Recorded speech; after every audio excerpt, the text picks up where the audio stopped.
The Saturday morning meeting PK52, a continuation on leasing. Last week I showed you a lease that I don't believe that Toyota will ever bring back again because the lease was for a purpose to sell down a model and introduce an all-new redesigned model. So let's look at Scion. We never talk about Scion.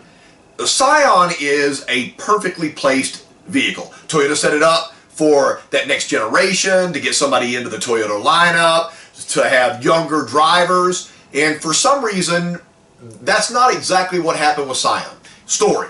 Man comes in, wants to spend less than $10,000 for a pre-owned car for his 16-year-old daughter or son. My problem is that when you sell somebody a $7, $8, $9, or $10,000 car, that's not what you're selling them. You're selling them a car and an alternator down the road, and a set of tires down the road, and a set of brakes down the road, and a tune-up down the road, and anything else that may or may not go right with the car. And it's not a $10,000 car. Chances are you'll never get that customer back because the car didn't stay under him. What about a lease? What about putting the kid in a lease? Let's look at the perfect timing. Sophomores in high school start to drive. Sophomore, junior, senior year, 3-year lease. Can't take a car to college when they go to college. So turn the car back in. You're done with payments. If they make it to the second year of college, lease them another car. If they don't go to college, they're on their own. Just that easy. So what we're going to do is look at a Scion lease, all the math, all the way down to ownership. Not hiding anything. Remember, leasing is not emotion. Leasing is math. Watch what happens when we put somebody in a brand new 2015 TC. I worked the end of the year 2015 Scion TC lease. Fourth quarter of last year. Look at the parameters. It's a model 6222.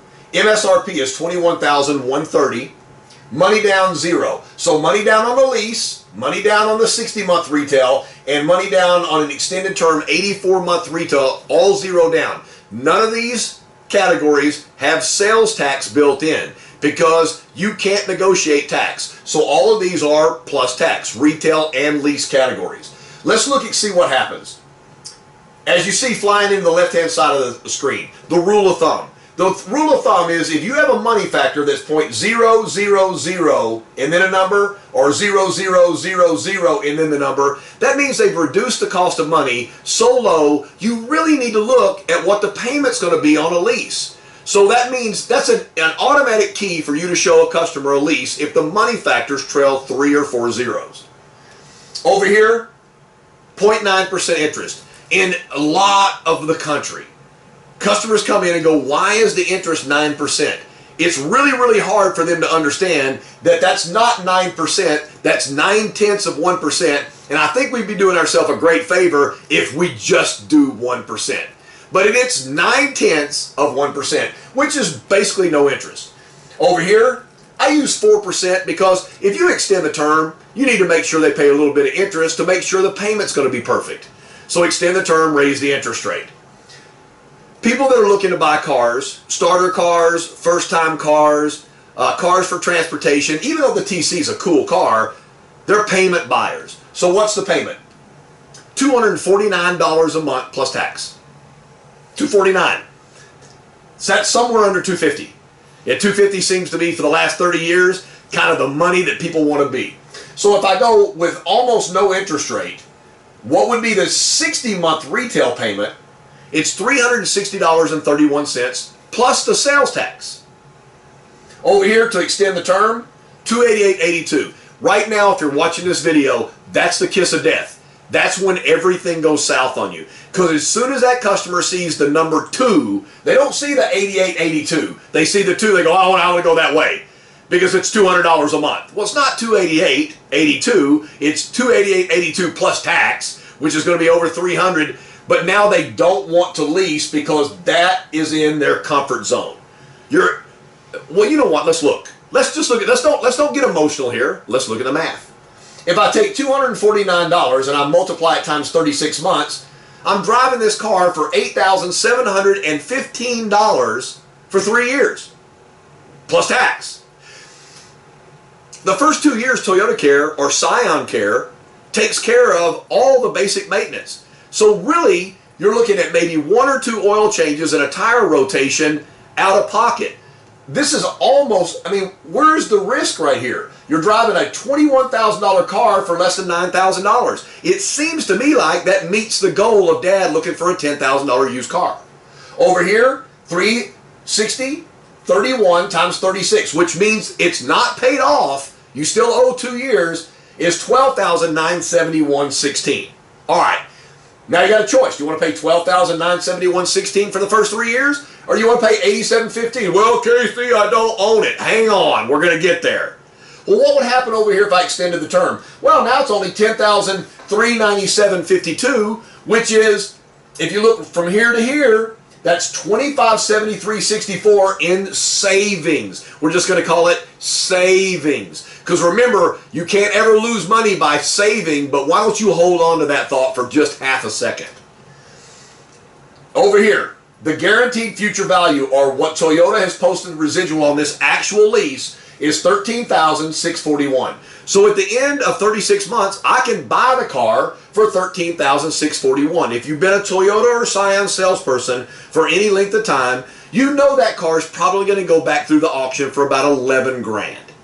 So why would you pay $13,641 for a car that you could buy for 11 grand or 11 grand plus some change? That's a decision you have to make at the end, but you can own the car.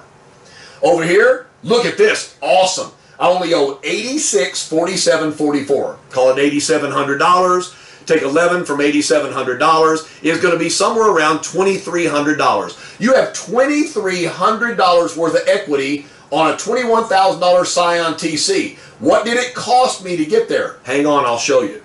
Over here, $13,863.36. So all of the savings that you thought you had, now you've got to spend on the remaining 48 payments because you extended the term.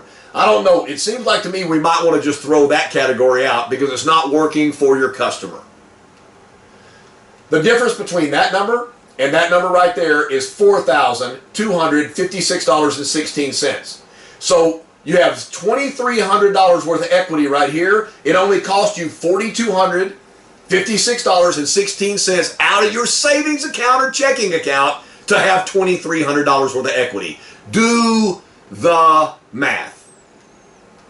I can own the car. If I take all these numbers, put them all together, I own the car for $22,356 plus sales tax. Over here, if I pay $360.31 for 60 consecutive months at less than 1%, I own it for $21,618.60. So if you know that you want to keep the car forever and you know you're going to drive it till the wheels fall off, it's going to be better for you to buy the car retail by about $700. The problem is, if you can't get the customer to pay $360.31 plus tax, they're leaving. Over here, they only paid $249. But once you get to this spot right here, now you've got to start spending money on the car. Every car is going to need tires. Every car is going to need brakes. Your warranty on the comprehensive stops at 36,000 miles. So now you have to pay for anything that goes on. Well, you can always buy an extended warranty for an extra $2,500. So now you got to add the $2,500 into your cost. Over here, look at all this savings that you had initially and look at how much it would cost you to buy the car if you paid on it for 84 months. $24,260.88. The problem is this customer is going to come in the dealership 3 years from now and be $2,000 to $3,000 upside down, and we see it every single day. This is not the greatest lease that's ever been out there. It's just a real lease that ran for the majority of the year in 2015 that most of us never took advantage of because we couldn't have the conversation with the customer. Let me finish with the majority of customers doing their research online. What you want to do is you want to make sure you get the numbers out to the customer multiple days or weeks before they come in the dealership. The problem is they're trying to make a mathematical decision, saving money, getting a good deal at the last minutes of the car deal when you have multiple TOs coming in. And it's got to be frustrating for the customer because they got all the other information before they came to the dealership. Leasing is a better deal for somebody that trades cars within a 2 to 4 year window. This is a better deal because maintenance costs are less and the payment's less. If the payment's greater, we're really not going to show them a lease. So what I want you guys to do is take every single vehicle, when TFS has any kind of lease program on, and look at the lease versus the retail all the way to purchasing the vehicle, and make the reason why somebody chooses finance or lease your professionalism and your ability to explain it to the customer. We have the internet, we have YouTube. The most important thing is to make sure that they're coming in to do business with you. Next week, we'll finish up talking about how much money you keep in your account by not spending money in service on a car. See you next week. PK52, the Saturday morning meeting.